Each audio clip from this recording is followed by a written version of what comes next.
Hello dear students, very good morning all of you. आपण तुमची terminal examination झाली आहे. ओके, तुम्ही सगळ्यांनी प्रत्येक सब्जेक्टचे पेपर लिहिले आहेत.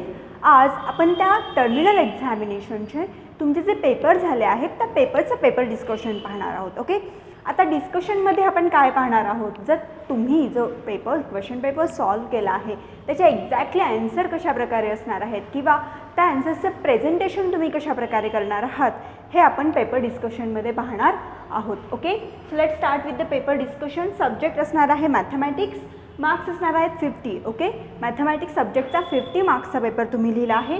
त्यामध्ये क्वेश्चन 1 आपल्याला होता, choose the correct alternative for each of the following questions. Alternative म्हणजे तिथे तुम्हाला 4 ऑप्शन्स दिले असतील. ओके, तिथे 4 ऑप्शन, अमॉंग दॅट 4 ऑप्शन तुम्हाला एक ऑप्शन चॉईस करायचा होता. सो तो 1 मार्क क्वेश्चन असणार आहे. तिथे 4 क्वेश्चन्स तुम्हाला दिले होते. एक क्वेश्चनसाठी 1 मार्क तुम्हाला मिळणार आहे. ओके, 1 राईट आन्सरसाठी. नेक्स्ट क्वेश्चन फर्स्टमधलाच क्वेश्चन बी होता, मॅच द पेअर्स. ठीक आहे, तिथे तुम्हाला पेअर्स मॅच करायच्या होत्या. 3 पेअर्स तुम्हाला मॅच करायच्या होत्या. बघा, इझी क्वेश्चन आहे. पेअर्स आहेत √3 a² - b² and 47%. √3 is a irrational number. ठीक आहे, √3 इज इरॅशनल नंबर. आपण रॅशनल इरॅशनल नंबर या चॅप्टरमध्ये हे पाहिलं होतं. a² - b². Okay, a² - b². For a² - b² we can write a + b. a² - b². For a² - b² we can write a + b and a - b. And for the last 47%, 47% is 47/100. Okay, we have seen in the chapter ratio and proportion. 47% म्हणजे काय, तर 47/100. Moving towards the next question, state which of whether it is true or false. ठीक आहे, इथे आपल्याला काही statement दिले आहेत. ते स्टेटमेंट ट्रू आहेत की फॉल्स आहेत. ओके, हे आपल्याला लिहायचं होतं. हा सुद्धा 1 मार्क क्वेश्चन होता. नेक्स्ट क्वेश्चन आहे, कंप्लीट द फॉलोइंग ॲक्टिव्हिटीज. इथे आपल्याला ॲक्टिव्हिटीज कंप्लीट करायच्या होत्या. बघा, number of apples and cost of apples. Number of apples त्यांनी x म्हटलं आहे आणि कॉस्ट ऑफ ॲपल y म्हटलं आहे. रेशो अँड प्रपोर्शन चॅप्टरमधलं एक्झाम्पल आहे. एक्झाम्पल तुमच्या टेक्स्टबुकमध्ये सुद्धा आहे, आपण सॉल्व केलं आहे प्रॅक्टिस सेटमध्ये. ओके, सो 1/8 आहे, 4/32 आहे. सो 4/32 इज इक्वल टू, तुम्ही रेशो घेणार आहात x/56. ठीक आहे, मग तिथे तुम्हाला जे ॲन्सर मिळेल x/56चं, त्या ॲन्सर घेऊन तुम्ही पुढचा रेशो घेणार आहात. अशा पद्धतीने बाय टेकिंग द रेशोज तुम्ही जे एम्प्टी तुम्हाला रिकाम्या ज्या जागा दिल्या आहेत, एम्प्टी जे बॉक्सेस आहेत ते फुलफिल करणार आहात. एक्सपांड. बघा, इथे आपल्याला एक्सपान्शन करायचं आहे. p + q + 3². आता आपण एक्सपान्शन्स पाहिले आहेत. Okay, expansions for such type of equations. एक्सपान्शनचं जे फॉर्म्युला आहे तो फॉर्म्युलामध्ये फक्त तुम्ही इथे व्हॅल्यूज पुट करणार आहात and you will solve it. Okay, बघा, खाली त्यांनी आपल्याला एक्सपान्शन दिलं आहे. p + q + 3² is equal to p² + q² is equal +3². Now square of 3 is 9. Here they have splitted. फक्त तुम्हाला जे एम्प्टी बॉक्सेस आहेत ते फुल करायचे आहेत. पुढे आहे, complete the following table. Number and root of the power. Okay, you have to write root of the power. Root, which is root and which is power. So 225, which is root and which is power. So 3 is the power and 2 is the root. In the next, 6 is the power and 7 is the root. And in last example, 4 is the power and 5 is the root. Okay, now in next example, in the adjoining figure, each angle is shown by a letter with the boxes in the figure corresponding angles P. Paha, we have seen if there are 2 parallel lines, okay, and we draw one transversal on it, then it made how many angles? So it made 8 angles over here. Okay, these angles are named as PQRS and W, X, Y, Z respectively. Now they have asked for the interior and alternate angles and corresponding angles. Corresponding angles are what? Corresponding angle for this is P, W, S, Z, R, Y and Q, R. Okay, you can write this. Next question, solve the following any three. You have to solve any three. Each question is for 2 marks. ठीक आहे, प्रत्येक right आन्सरसाठी तुम्हाला 2 marks मिळणार आहेत. Compare the following. आता इथे -5/4 and 1/4 दिलं आहे. ओके, कंपॅरिझन कसं, मी एक एक्झाम्पल सांगते. अँड 1/4 इथे दोन्हीकडे डिनॉमिनेटर सेम आहे. -5 हा 1पेक्षा लहान आहे. Okay, so what we can write, -5/4 is less than 1/4. Okay, this type of comparison we have done. जिथे केव्हा तुम्हाला कंपॅरिझन येईल, so comparison what you will do, if you will compare anything, तिथे जे काही कंपॅरिझन असणार आहे ते एक तर ग्रेटर असेल, greater than, less than or equal to. Okay, that type of comparison sign you will use. Again expand P+8 and P-3. इथे A+B अँड A-B हा एक्सपान्शन फॉर्म्युला तुम्ही यूज करून आन्सर फाइंड करणार आहात. Draw right angle triangle, draw its medians and show the point of concurrence by G. बघा, suppose आपल्याला काय करायला इथे सांगितलं आहे, तर एक ट्रायंगल ड्रॉ करायला सांगितलं आहे. Okay, draw a right angle triangle. Okay, right angle triangle म्हणजे काय, तर ट्रायंगल जो 90 डिग्री असणार आहे. ओके, आणि याचे मेडियन्स ड्रॉ करायचे आहेत. आता मेडियन म्हणजे काय, तर इथून आपण त्याच्या अपोजिट बाजूला, वर्टेक्समधून त्याच्या अपोजिट बाजूच्या मिडमध्ये, ओके, सपोज ही साईड असेल 6 सेंटीमीटर, तर बरोबर त्याच्या मिडलला, ठीक आहे, तुम्ही हे स्केलने मोजणार आहात. जेव्हा आपण काढतो तेव्हा त्याला मेडियन म्हटलं जातं. आपण तिन्ही साईडला मेडियन्स काढणार आहोत, A, B आणि इथून आपण काढूया, ही असेल C. ठीक आहे, आता ह्या तीनही मेडियन्स ज्या पॉईंटमध्ये इंटरसेक्ट होतात त्या पॉईंटला आपण O म्हणूया and this is called as point of occurrence. Okay, या ट्रायंगलला आपण म्हणूया triangle PQR. It is right angle triangle, 90 degree आहे अँगल Q. ओके, त्यानंतर आपण तीनही मेडियन्स काढले आहेत.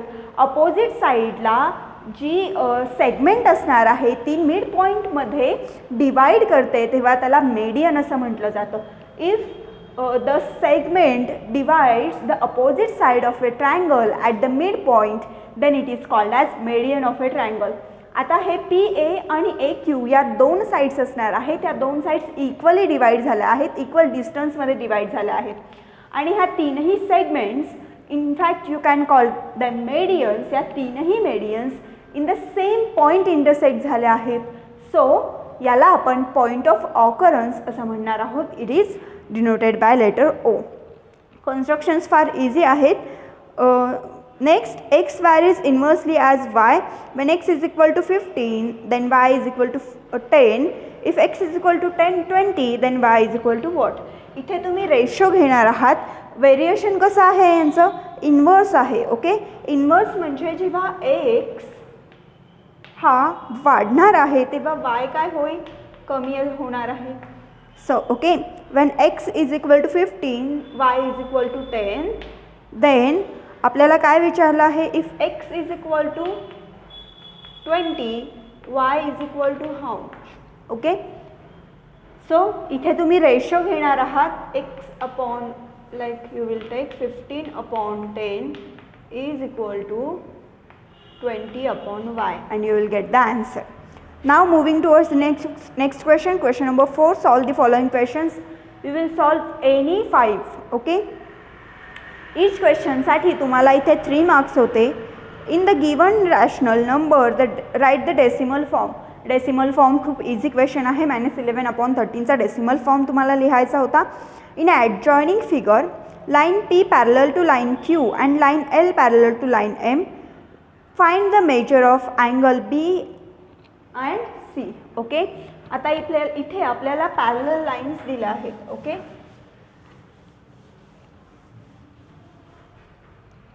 C तुम्ही क्वेश्चन पेपर रेफर करत असाल तुमच्या फोनमधली PDF, तर तुम्हाला इझिली समजेल.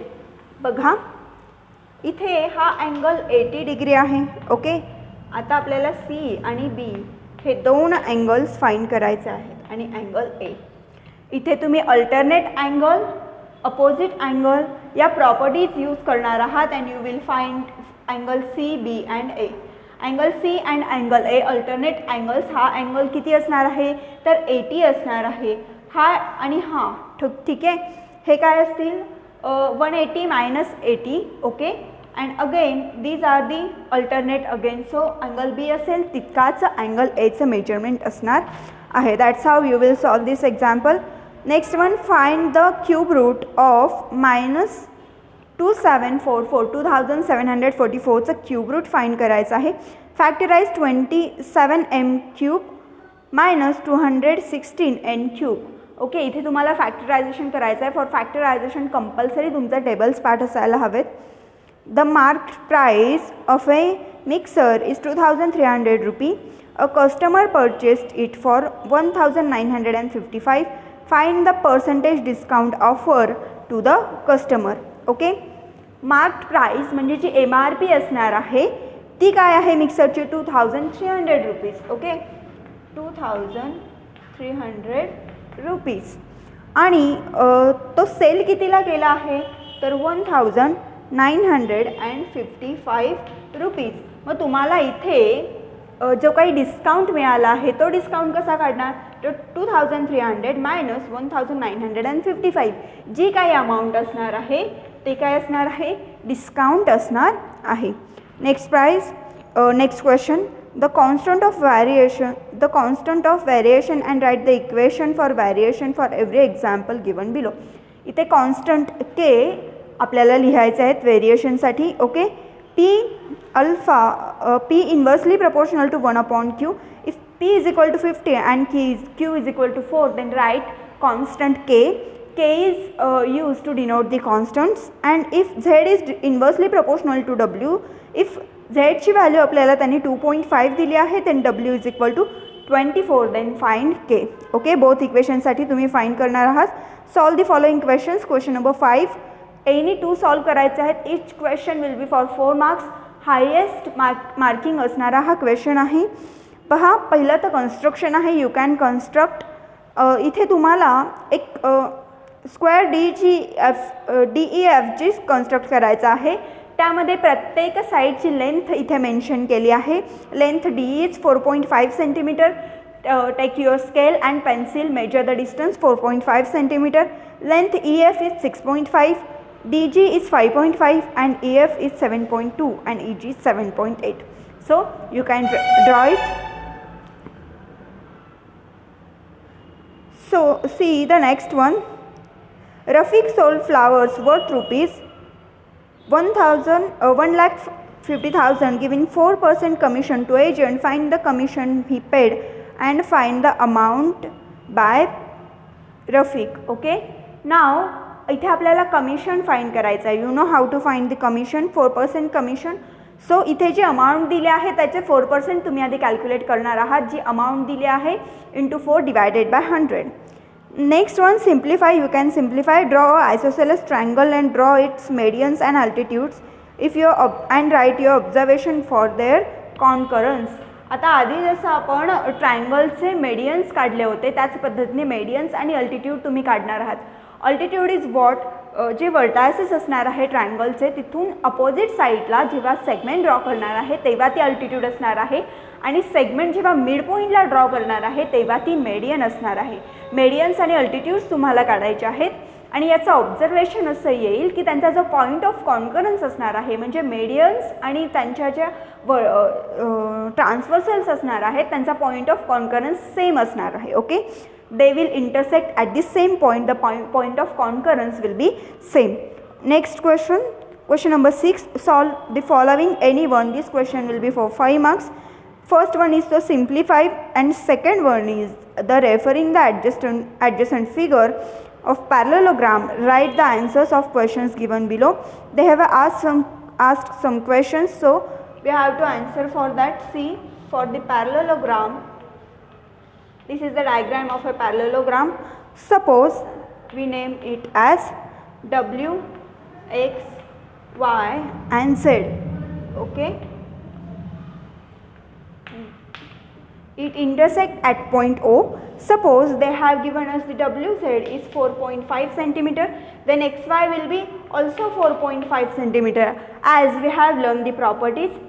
Suppose this YZ is 8.2 centimeter, then it will be also 8.2 centimeter. Then OX, suppose this OX they have given the 2.5 centimeter, and then we have to find WZY. WZY, this angle, okay, this is will be 90 degree. Each angle of this will be of 90 degrees. Okay. So now we have done with the paper, your paper discussion. I hope तुम्ही सगळ्यांनी खूप छान paper केला असेल, तुमचा फुल attempt दिला असेल. Question paper तुम्हाला चेक करून मिळतील. जेव्हा चेक करून क्वेश्चन पेपर्स मिळणार आहेत तेव्हा तुमचे जे रॉंग आन्सर्स असणार आहेत, जिथे तुमचे मार्क्स रिड्यूस झाले आहेत, गेले आहेत, त्या आन्सर्स तुम्ही व्यवस्थित पुन्हा एकदा कॉपी करणार आहात. सो नेक्स्ट टाईम जेव्हा अशा टाईपचे एक्झाम्पल्स तुम्ही सॉल्व करणार आहात तेव्हा ते एक्झाम्पल्स तुमच्याकडून चुकणार नाहीत. Okay, thank you.